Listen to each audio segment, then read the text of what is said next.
Bagbazaar Ghat, where time stands still and shadows linger long after the sun has set. Beneath its crumbling steps and moss covered stones lies a secret, older than memory and darker than the night itself. Locals avoid it after the dusk. Priests refuse to chant there, and those who dare to listen say the wind carries voices, voices that whisper your name, even when you are alone. This is no ordinary tale. This is a descent into a forgotten horror. Whispers at Bagbazaar Ghat. The cold mist coiled like a serpent through the alleys of North Kolkata, slipping past decaying buildings and flickering gaslights before settling heavily over Bagbazaar Ghat. The river lapped lazily at the steps, its black surface undisturbed by boats or bridge. Silence ruled there, not the comforting one, but it was the wrong kind. The kind that made animals hide and priests whisper. Inspector Ranojoy Singh lit a cigarette with shaking fingers. This was the third body in as many weeks. This victim was a young man, mid-20s. He was found face down on the uppermost ghat step at dawn. Same condition. Eyes gouged out, tongue missing, fingers dislocated as if he had clawed at something unseen. No water in the lungs. He hadn't drowned. Ranojoy asked the constable, "Hey, who found him, huh?" Constable Das, pale beneath the flickering lamplight, answered, "Local priest, sir. He said the body was placed, not washed up." Ranojoy crouched near the corpse. Flies buzzed lazily. Blood had soaked into the ancient stone beneath the man's head. A clump of human hair was clenched in his hand. And there was something else. A coin. Dull silver. Too old to be modern. There were faint scratches on it also. Almost like teeth marks. Ranojoy pocketed it. He had grown up near Bagbazaar. He knew the ghost stories of Moumachir Bowl or the beehive bride. She sang beneath the ghat steps. Everybody says her voice is as sweet as honey and as sharp as a broken glass. It was said that she chose her victims through lullabies, and when she sang, you would follow her smiling, humming, bleeding all the way to the wall. Ranojoy was brooding over the case. Suddenly, a husky voice broke his concentration. An old woman stood nearby, knobbly stick in hand, draped in tattered rugs. Her voice was crackled like dry leaves, but her words were sharp as a dagger. She told the whole story to Ron. A few years ago, she had been just a normal woman. Her name was Rita. Her voice was sweet as honey, and her charm glowed like a setting sun. People across the ghat whispered tales of her beauty.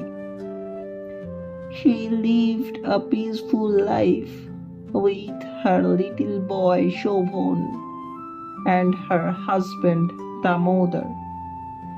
They were poor, yes, but their smiles were rich.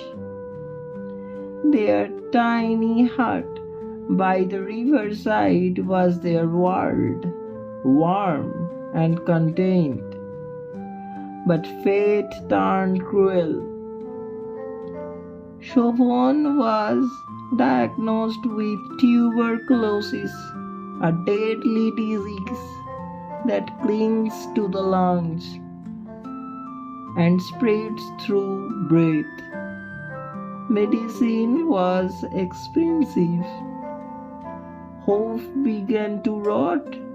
Their laughter turned to silence, replaced by the weight of unpaid bills and endless suffering. Then came that night. It was 1:30 a.m. Rain poured like a curse from the sky. The whole city lay asleep, cocooned in warmth. But Damodar returned home, soaked, silent, and he was not alone. Two men stood behind him, eyes glinting like predators in the dark. They handed Damodar a bundle of currency, silver coins spilling from their palms. And then, without a word, they dragged Rita out of her home. She screamed a lot, but no one heard. The rain drowned every plea of her. What they did to her, no words could describe. When they were done, she was barely alive. As if the torment wasn't enough, they snapped her tongue to silence her forever. Broken, voiceless, and cursed, Rita staggered to the edge of the ghat, and with one final breath, she dove into the black waters, offering her pain to the river. Her body was never found. Some say it was swallowed by the bloodthirsty bees that nest beneath the surface. 360 days later, a drunkard staggered down that same road near the ghat. The night was still, and then he saw her. A bride stood before him, draped in rags. Her eyes were glowing like embers. A dozen honeybees buzzed around her veil. She sang a beautiful lullaby, sweet, strange, and unworldly. Everyone on the ghat heard it, but no one could make sense of the words. The next morning, the ghat was painted red. The drunkard's body lay sprawled near the water. His tongue was missing, and clenched tight in his dead fist was a single silver coin. With the last line, the old woman vanished into the air. Ronojoy was stunned. He didn't believe in ghosts, but something was killing the people here, and he was going to find it, even if it meant becoming a bait. Then came the first night. That evening, Ranojoy returned to the ghat alone. There was no backup, no press, no lights.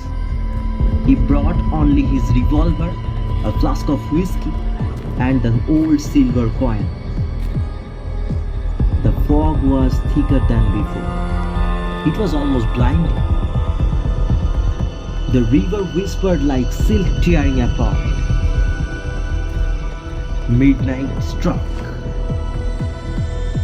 and she began to sing. It was faint at first, a distant hum like a lullaby sung underwater.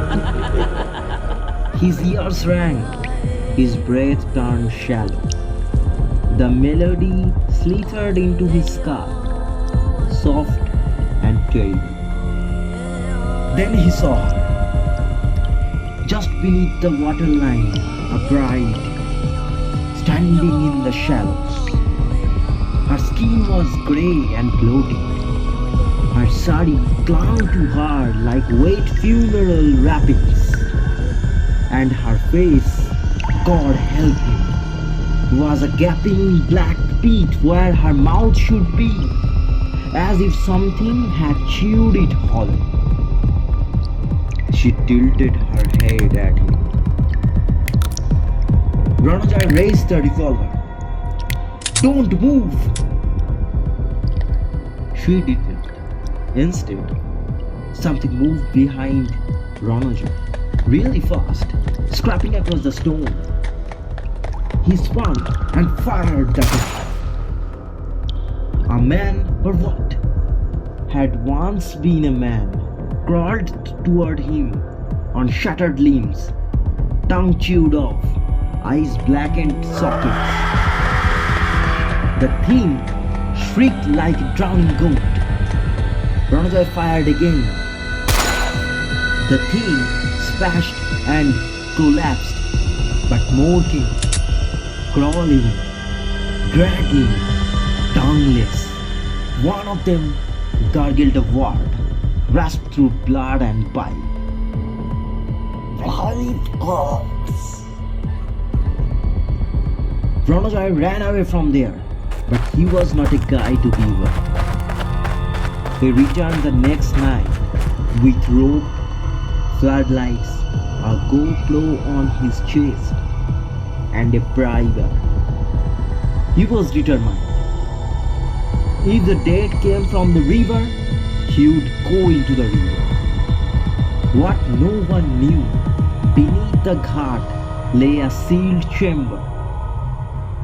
Old legends spoke of a cursed shrine built in honor of a river goddess who was exiled from her pantheon.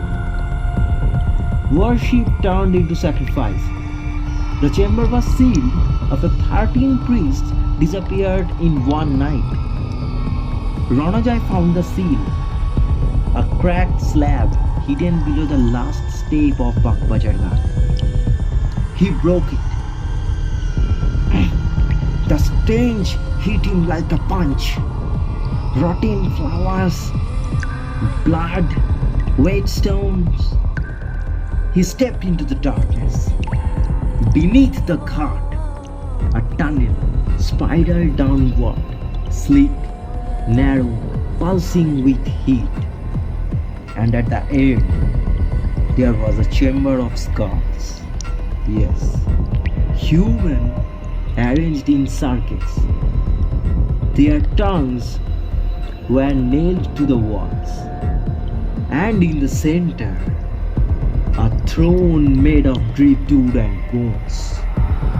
Upon it sat the bride. She opened her mouth, not to speak, but to sing.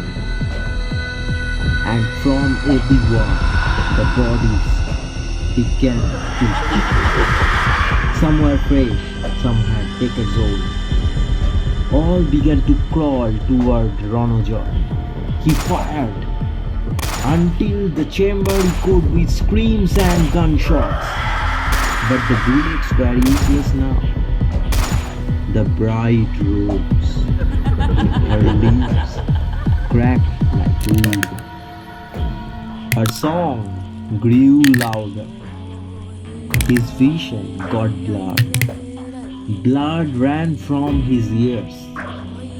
He dropped the gun. The last thing Ronojoy saw was the silver coin rolling from his pocket, stopping at her feet. The bride smiled. With a mouth full of tongues. The ghat is silent again. The body stopped appearing. Locals say that the ghat is safe now. But every year, on the same date, the river fog grows thicker. And if you walk alone near the water, you might hear a song, soft, sweet, and sad.